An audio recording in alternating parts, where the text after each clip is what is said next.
Baka may magtaka no kung bakit ganito yung style ng video natin. Sa intro pa lang, ngayon sasabihin ko na sa inyo na kung bakit ganito ang style, bakit balik.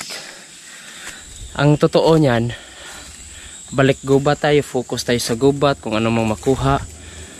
Balik tayo sa old o luma nating mga content tulad ng paghunt ng manok, paano mag-trap, paano manghuli, kung ano mang makita sa gubat. Dahil yun na nga, nadaanan tayo ng mga El Nino. Tapos yung lawa ngayon kasalukuyang ginagawa pa, inaayos.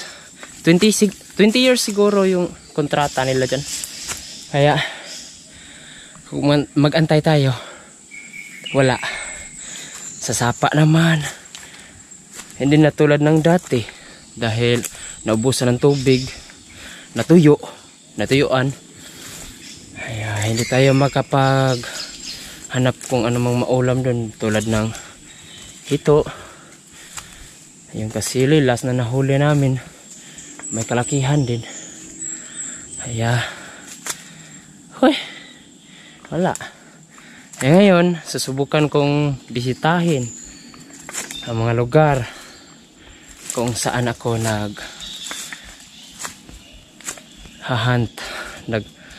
nagsisilo ng mga labuyo.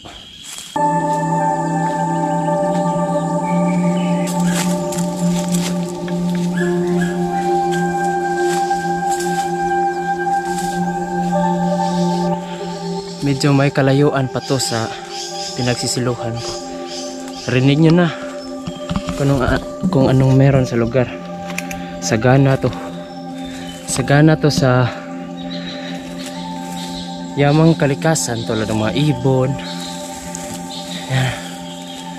mga bayawak, musang, nandito na lahat. Mga ibon na nasa lupa, pagalagala, labuyo, basta kung anong makikita niya sa gubat, nandito na lahat. Ganito kasagana. Pero same as usual tayo.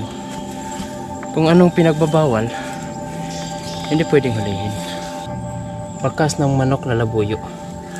Yan. Yan yung gawa nila. Ito yung mga gawa ng labuyo. Yan yung way nila para maghanap ng pagkain dito. Yan o. Yan. Malayo pa lang tayo. Ibig sabihin, bumaba sila kaunti. Sa mga oras na to, sa araw na to, dahil pangit ang panahon, alam ko kung nasan sila banda. Nasa may kataasan silang lugar. Yan, medyo malamig, kailangan nila magpainit ng katawan. Ang mga manok nito, yung mga bundok-bundok nito, burol-burol, nandyan yan. Maririnig natin dito naman ay mga ipon. Ang kagandahan naman pagka nandito tayo sa gubat, ang kagandahan, pahinga muna tayo. Pagka dito naman tayo sa gubat, ang kagandahan, wala kang ibang maririnig kundi mga huni ng ibon. Narinig nyo, parang walang wala kang problemang pinapasan sa balikat. Wala lahat. Malalaman nyo naman yan eh. Maraming nagtaka kung bakit tayo nawala, no? Yung iba, mga comment nila, baka daw akala nila na demonetize yung channel. Wala, healthy naman, excellent yung flow ng ating channel. Maganda, wala naman problema. Talagang nilubos ko na lang talaga yung araw na wala namang nakuha, walang makuha. Marami-rami din yung lakad namin na ginawa eh. Pumunta kami Sapa, pumunta kami Lawa, nag-try kami. Gumawa kami ng mga videos.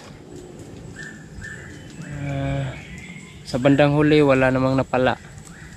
Ayaw ko ring mag-upload nung walang kuha, walang naluto. Kumbaga marami tayong naririnig dyan eh. Bakit pa in-upload? Tapos next week kasi simula sa sunod ng mga araw may klase na si Jano. Si Uwang naman may priority. May priority siya, may lakad siya na bihira siyang makasama sa lakad natin. Kaya napagtanto ko na bakit hindi ko balikan yung mga content ko noon, yung paghahunt ng labuyo.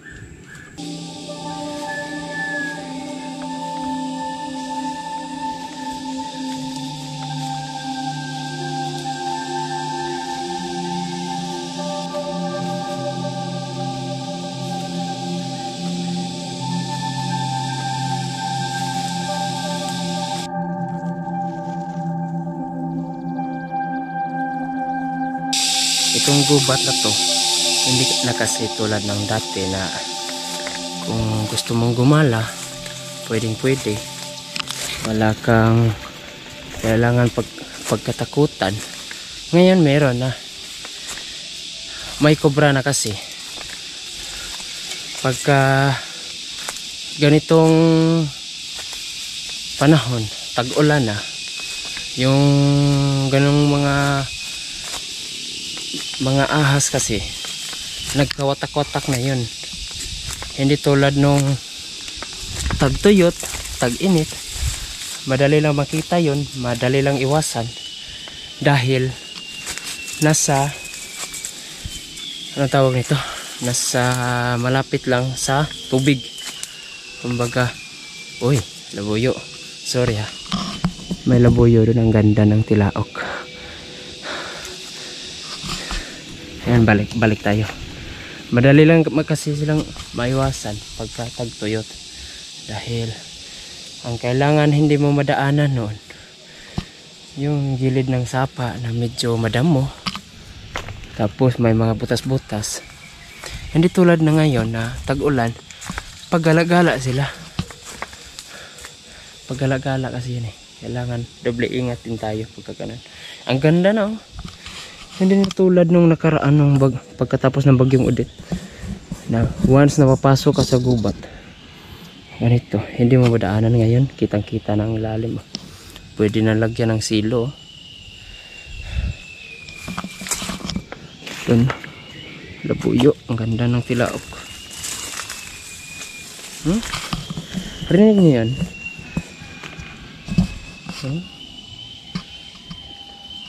Tapos yung mga huni ba? Nandun pa oh. Dami na. Dami na. Si baba. Ang galing. Galing. Dami. Hindi pa kasama rito. Matatapang yan. Doon. Ito naman yung naririnig nyo, yan yung number 1 na pinagbabawal ng DNR na hulihin, yung ibon na yan. Ang tawag namin yan itim na siloy, yung kumakanta. Dalawang klase yan dito sa amin. Yung isa basta pagka ibon ang pag-usapan, bawal talaga lahat.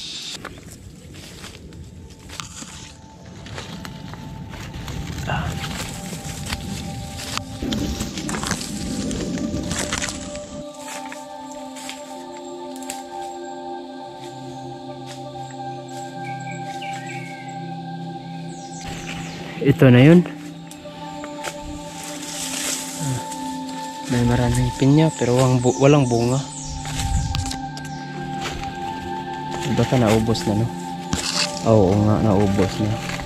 May mga bunga pala, oh. Wala na, naubos na ng nagkato. Wala tayong makukuha nito. Pero hindi naman yan yung pinunta ko dito.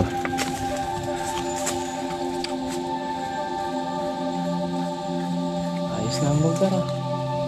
Ang kailangan tingnan ito, yung mga bakas na lang ng labuyo. Pero kung ganito naman, mga daanan nila, walang mga bakas to. Kung baga, daanan lang nila to ba, patungo sa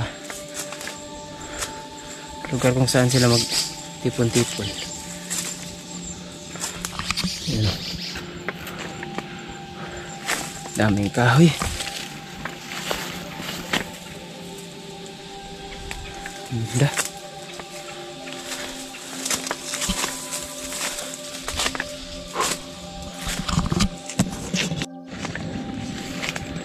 May butas pala dito nung nakaraan. Ito yung nag-treasure hunting siguro. Pero parang hindi na balikan. Hindi na ito nabalikan. Yung ganitong style. Wala na. Iniwanan na yan. Iwas na lang tayo. Baka bumigay yung lupa.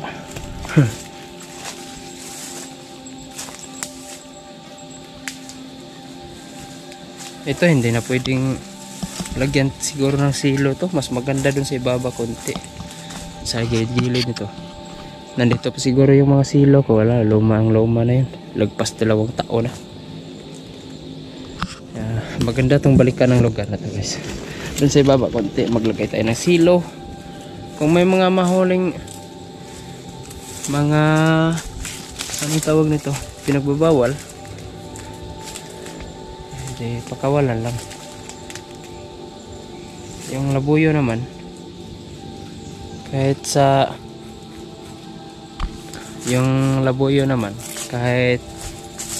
galing siya sa gubat, hindi naman natin matawag na bawal yun, eh. Dahil hindi naman kalakihan ang gubat natin, eh.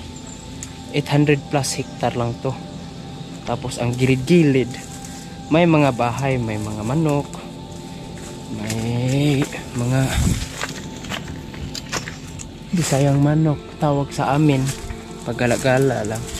Yung iba na mix na, kumbaga yung mga lalaking labuyo na walang kasamang mga labuyong babae, pumunta sa gilid-gilid ng mga bahay, dinala na nila yung ibang manok na yung mga upload ko na medyo may kalakihang mga labuyo. Sabi nila na scripted daw dahil hindi naman pure. Hindi naman ako gumagawa ng scripted na video tungkol sa panghuli ng labuyo. Talagang may kalakihan lang siya, dulot na mix, kaya ganun. Pero nakakahuli pa rin kami, tawag sa amin niya Kuyo Baboy, yung sobrang liit ng mga labuyo.